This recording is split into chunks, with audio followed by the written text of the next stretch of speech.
बिल्कुल 101% बिल्कुल ट्रू है, इसमें कहीं कोई भी मिस्टेक नहीं है। अब मैं आपको बता देता हूँ कि वो फैक्ट क्या है। अक्सर हम बात करते हैं स्टडी आवर्स की, यानी जो हम पढ़ते हैं उन घंटों की बात करते हैं। कुछ बच्चे कहते हैं कि सर मैं तो 8-8 घंटे 9-9 घंटे या 7-7 घंटे पढ़ता था, लेकिन फिर भी मेरा एग्जाम में नंबर नहीं आया। तो इसके पीछे कारण क्या है? अक्सर हमने स्कूलों में भी ये सुना है कि सर वो बच्चे इंटेलिजेंट है, आज उसकी जॉब लग गई है। ये भी सही है। हमने ये सुना कि वो बच्चा है, वो कमजोर है, आज उसकी जॉब नहीं लगी है, वो आज अनएम्प्लॉयमेंट है। इसके पीछे क्या रीजन है? देखिए, फैक्ट कोई अलग नहीं है, बिल्कुल सीधा सीधा है कि लगभग हो सकते माइंड सबके होता है। जैसा कि हम बुद्धि लब्धि के अंदर, आईक्यू के अंदर जानते हैं कि लगभग 90% लोगों का जो आईक्यू है वो इक्वल होता है, बराबर होता है। लेकिन उसके बाद भी कुछ बच्चे होते हैं वो ही सफल होते हैं। किसके अंदर? नौकरी के अंदर। हम बात करते हैं गवर्नमेंट जॉब के अंदर।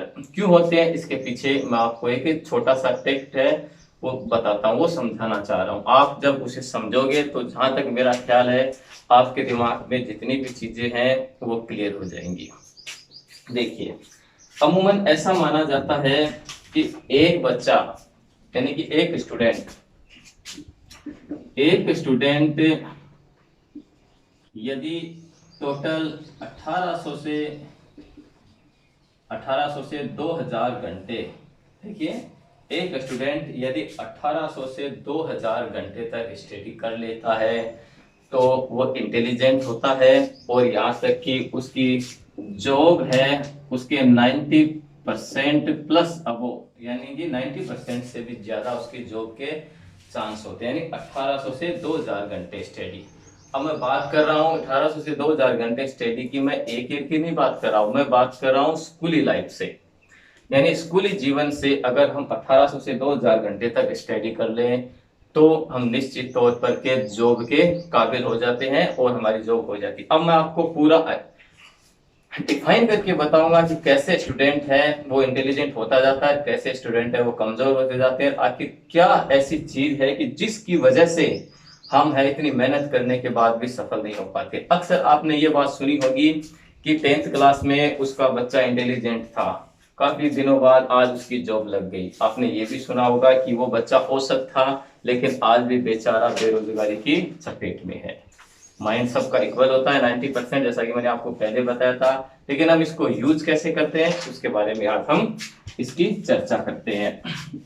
तो देखिए, जब बच्चा 6th क्लास में होता है, ध्यान से देख सुनिए इसे, जब बच्चा 6th क्लास में होता है, 6, 7, 8, 9, 10, 6, 7, 8, 9, 10, 11 और 12, ये जो टोटल आपकी 7 क्लास से होती हैं, यदि बच्चा इन सब में इंटेलिजेंट है तो उसकी 90% जॉब की गारंटी है। ये सब मानते, ये सब मानते, मैं नहीं मानता, ये सब आप भी मानते हैं अच्छे से।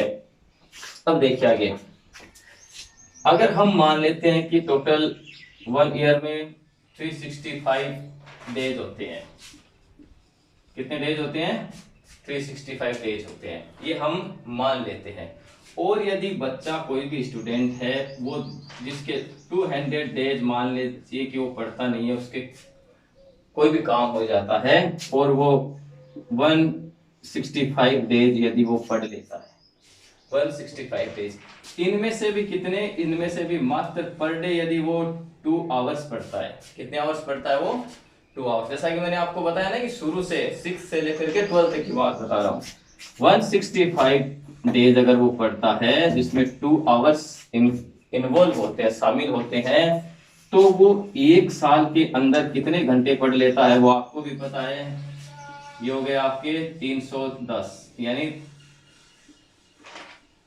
आवर्स, 310 यानी 310 आवर्स है वो स्टडी कर लेता है। कौन सी क्लास में? मात्र एक क्लास के अंदर, यानी 6 क्लास के अंदर वो इतने आवर्स है वो स्टडी कर लेता है, 310 घंटे। अब हम 310 घंटे जब वो एक क्लास में कर लेगा तो ये टोटल आपकी 7 क्लासें हैं।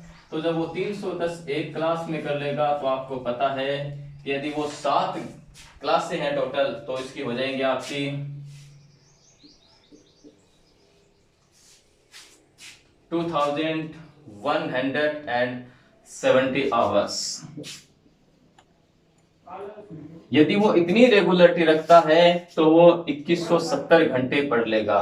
और जैसा कि मैंने आपको बताया था पहले कि जो बच्चा 1800 से 2000 घंटे तक रेगुलर यानी पढ़ लेता है अपने स्कूली लाइफ में, तो निश्चित तौर पर जहां तक मेरा मानना है उसकी जॉब की परसेंटेज है वो 90 प्लस हो जाती है, यानी 90% से भी ऊपर।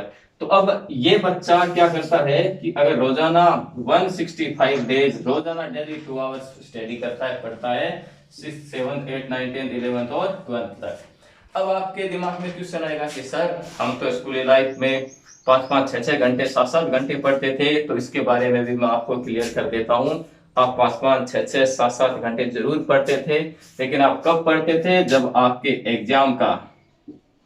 एग्जाम का 1 महीना बचता या फिर आपके एग्जाम के 1.5 या 2 महीना बचता, तब आप ये स्टडी शुरू करते थे। तो आप औसत लगाओगे तो आपको पता चल ही जाएगा कि वास्तव में आप कितने स्टडी करते थे। शुरू के जैसे आप स्कूल के अंदर एंटर करते हैं, कुछ दिन महीने 2 महीने 3 महीने तक आपको सिर्फ सिलेबस करवाया जाता है, तो आप सिर्फ होमवर्क करते रहते हैं साथ में और स्टडी पर ज्यादा ध्यान नहीं देते। और जैसे एग्जाम फाइनल ईयर में, बात हाफ ईयरली की नहीं कर रहा हूँ, फाइनल ईयर आते हैं तो आप क्या करते हो कि अचानक से आप बहुत तेजी से पढ़ते हो कि हम 5 घंटे 6 घंटे 7 घंटे, और अंततः आप ज्यादा इतना पढ़ नहीं पाते। लेकिन यदि आप रेगुलर 2 घंटे पढ़ते तो आप 12वीं तक पहुंचते पहुंचते 2170 आवर से पढ़ लेते। और जैसा कि मैंने आपको बताया 18 से 2 घंटे होते हैं, ऐसा मानना है आगे, सक्सेस रेट ऐसा मानना है। अब हम बात करते हैं, इतने करने के बाद हम बात करते हैं नेक्स्ट कंपटीशन एग्जाम की। अब कंपटीशन एग्जाम में क्या होता है कि जैसे ही फॉर्म फिलअप करने के बाद आपको पता है कि राजस्थान में ऐसी स्थिति है कि कम से कम 1.5 से 2 साल है वो आपके एग्जाम को हो जाते हैं। यानी कब आपके एग्जाम हो, आज आपको फॉर्म फिलअप करवाए हैं, उसके बाद इतने डेज दिए जाएंगे तैयारी के, उसके बाद आपके एग्जाम होंगे, तो कम से कम आप मान के चलिए कि 1.5 साल या साल भर है उसमें लग जाता है। अब साल भर लग जाता है तो उसमें भी आप क्या करते हैं, आपने फॉर्म फिलअप करते ही आप तैयारी में नहीं जुटते। एग्जाम डेट जब आती है, 3 महीने पहले एग्जाम डेट आती है, तो आप क्या करते हैं कि भाई अब हमें पढ़ना जरूरी होता है। तो आप क्या करते हैं, 3 महीने को अगर हम 30 डेज से काउंट करें तो आप 90 दिन लगातार स्टडी करते हैं। और 90 दिन स्टडी में भी आप देखिए, 90 डेज स्टडी में भी यदि आप रोजाना, मैं आपको बता रहा हूं कि रोजाना 10 घंटे स्टडी करें तो भी आपके टोटल, रोजाना 10 घंटे करें तो भी आपके टोटल 900 आवर्स ही होते हैं। तो अक्सर इतने स्टडी करने के बाद भी आपकी सक्सेस रेट है वो कम हो जाती है। अब ये क्यों कम होती है ये मैं आपको बता देता हूं, क्योंकि आप लास्ट 3 मंथ ही स्टडी करते हैं, जबकि यहां पर मैंने आपको बताया था कि आपको 10-10 घंटे स्टडी करने की आवश्यकता नहीं है। लेकिन यदि आप हर क्लास में 2-2 घंटे रेगुलर स्टडी और 165 डेज से करें, यानी मान लीजिए 200 दिन आपकी छुट्टियां हो जाती है, काम हो जाता है, शादी ब्याह वगैरह होते हैं, उनके अंदर भी आप उनको काट दें, 1 साल के अंदर 165 दिन में भी अगर आप 2 घंटे रेगुलर स्टडी करें तो आपके टोटल आवर्स इतने हो जाते हैं। इसीलिए इसी कैलकुलेशन के आधार पर मैं आपको बता रहा हूं कि जो इंटेलिजेंट बच्चे होते हैं, जो शुरू से 6th में इंटेलिजेंट होते हैं, वो 7th में 8th में 9th में 10th में 11th और 12th में जाते जाते इंटेलिजेंट हो जाते हैं। आपको पता ही है, जब वो इंटेलिजेंट होते हैं तो वो शुरू से पढ़ते हैं। अब जब वो शुरू से पढ़ते हैं तो जो मैटर दिया हुआ होता है 6 से 12 तक का, वो उन्हें लगभग कंसेप्ट क्लियर होता है। क्योंकि वो सब क्लियर होता है, इसीलिए वो एग्जाम फाइट करने के काबिल हो जाते हैं। अब मैं आपको आगे बताता हूँ, क्योंकि हर एक एग्जाम का एक पैटर्न होता है कि आपको जनरल स्टडीज दी जाती है, आपको 2 लैंग्वेजेस दी जाती है जिसमें आपकी हिंदी और इंग्लिश होती है, आपके मैथ्स दी जाती है। तो ये सब मैटर आपके 10 तक रहता है, आराम से आप देखिए उसे आप 10 तक कन्वर्ट कर सकते हैं। चलो 11th और में ये आपका सेक्शन चेंजेस हो जाता है, लेकिन आपके मैथ साइंस आपके 6, 7, 8, 9 और 10th के अंदर जो इंग्लिश होती है शुरू से करके 6 से 10 तक वही आपके एग्जाम में आती है, हिंदी भी वही होती है वही एग्जाम में आती है, जनरल साइंस भी आपकी वही होती है वही एग्जाम में आती है, और आपकी एसएसटी सोशल स्टडीज होती है वही आती है। ईवीएस की अगर हम बात करें तो 6 से आपके 12 तक की या 6 से 10 तक की ही आती है। अगर वो हमें सारा कंसेप्ट क्लियर हो, जैसा कि रीट एग्जाम के अंदर आपको बताया गया है कि लेवल 2 में 6 to 12 और लेवल फर्स्ट में 6 to 10 तक के हर लेवल है वो आएगा। तो ठीक इसी तरीके से अगर हम शुरू से स्टडी करें तो हमारी सक्सेस रेट है वो बढ़ जाती है। और हम क्या करते हैं कि लास्ट 3 मंथ में बहुत जल्दी करते हैं कि नहीं नहीं हमें पढ़ना करना पढ़ना करना, क्योंकि उस वक्त तो सारे ही पढ़ते हैं। तो जो शुरू से पढ़े हुए होते हैं बच्चे उनका एग्जाम में सिलेक्शन हो जाता है, या जो नहीं पढ़ते हैं उनका नहीं होता। अब मैं आगे बात और बताता हूँ कि ये बात रही 3 मंथ की। अब जैसे यदि आपके फॉर्म फिलअप हो जाते हैं और उसके बाद अगर आप स्टडी करते हो, उसके बाद आप रेगुलर स्टडी करते हो 6 मंथ तक, यदि आप 6 मंथ तक स्टडी करोगे तो आपकी स्टडी है वो आपकी 180 डेज हो जाएगी। ठीक है, अगर आप 180 डेज यानी 6 मंथ, इसका मतलब हो गया आपके टोटल 180 डेज, 180 डेज। और 180 डेज में यदि आप रेगुलर 10 आवर स्टडी करो, रेगुलर 10 आवर स्टडी करो, तब जाके आप 18 आवर्स के ऊपर पहुंचते हैं। इसका मतलब ये हो गया कि आप 6 महीने के अंदर, सुनिए ध्यान से, फैक्ट बात ये है कि 6 महीने के अंदर यानी कि 180 दिन के अंदर यदि आप 6 से 12 तक का सिलेबस कंप्लीट करते हो, तब जाकर के आपके 1800 आवर्स कंप्लीट होते हैं, तब जाकर के आपकी जॉब की गारंटी है वो 90% होती है।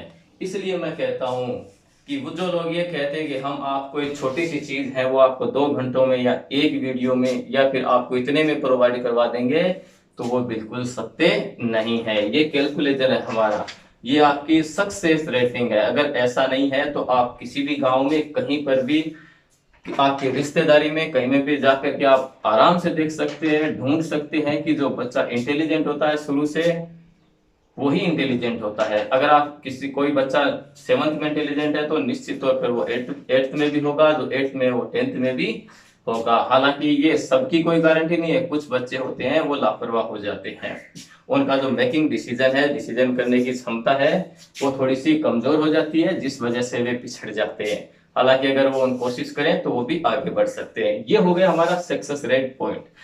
अब अगर हम बात करें कि हमारे पास ओनली 3 मंथ्स, यानी लगभग ऐसा माना जाता है कि रीट की डेट है वो आपकी सितंबर कयास लगाई जा रही है, सितंबर के लास्ट वीक तक ऐसा कयास लगाया जा रहा है। कोई कंफर्म डेट नहीं है, कंफर्म डेट तो जैसे ही हमारे माननीय मुख्यमंत्री जी या शिक्षा मंत्री जी डिक्लेयर करेंगे तभी होगा। लेकिन ऐसा माना जा रहा है कि सितंबर के लास्ट वीक तक आपके रीट की एग्जाम है वो हो सकती है। तो अब आपको पता ही है कि रीट के एग्जाम के लिए लास्ट वीक तक कितने डेज हमारे पास है, कितने डेज हमारे पास है उनको आप कन्वर्ट कीजिए। अगर जो स्टूडेंट पीछे से लगातार तैयारी कर रहा है, यानी कि जो पिछले महीनों से लगातार 7 या 8 या 10 महीनों से लगातार तैयारी कर रहा है, तो वो निश्चित आगे आने वाले महीनों में भी जबरदस्त तैयारी करेगा। जिसने आज किताब उठाई है वो सोचता है कि इतने में मैं कर लूंगा, तो शायद ही पॉसिबल हो, क्योंकि ये राजस्थान है, यहाँ पर एक से एक बढ़ करके इंटेलिजेंट स्टूडेंट बैठे हैं।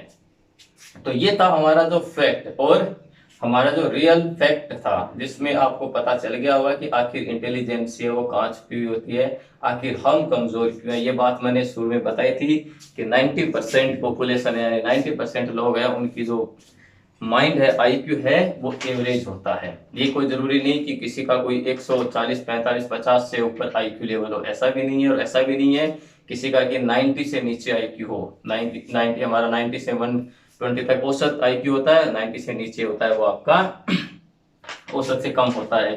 तो मैं बता देता हूं कि इतने 90% लोग हैं, उन लोगों के अंदर ऐसी क्षमता होती है।